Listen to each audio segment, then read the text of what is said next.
So we were talking about how the key signatures go up by fifths and the flat keys go down by fifths, which leads us to this amazing, ingenious pattern called the circle of fifths.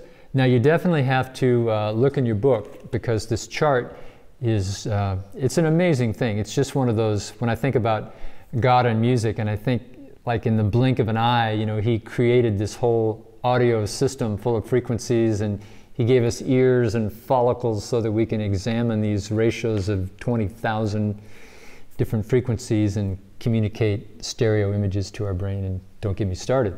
But this chart, this circle of fifths, is just kind of an amazing creation that sums up just about everything we've been talking about flat keys and sharp keys. So no way in this video I can dive into it, but you got to go into the book and you got to check this out.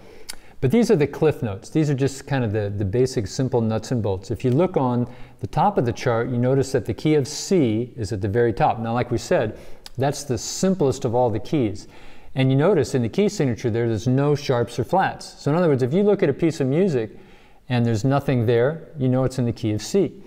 And as you walk around the circle to the right, you see how each key that you come to, you're adding one sharp, right? And you notice that the keys that go along with those are going up by an interval of a fifth. And it works that way all the way around the right side of the circle of fifths until you get to the bottom.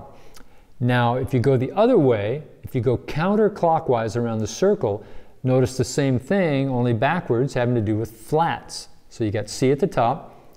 When you go down one notch, you add one flat, the next one's two flats, three flats.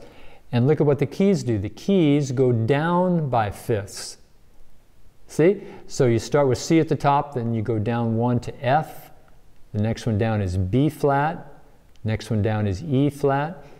And again, you go down and you notice how they meet at the bottom. So at the very bottom, the highest sharp key is F sharp major, which is identical, if you notice, to G flat major. So if you go all the way around, they meet at the bottom because, you know, as you know, G flat and F sharp, that's actually the same note. So it's an amazing thing. You just have to kind of dive into it, and you know, you'll discover all kinds of great mysteries when it comes to the circle of fifths. So grab your workbook. Definitely spend some time studying that chapter.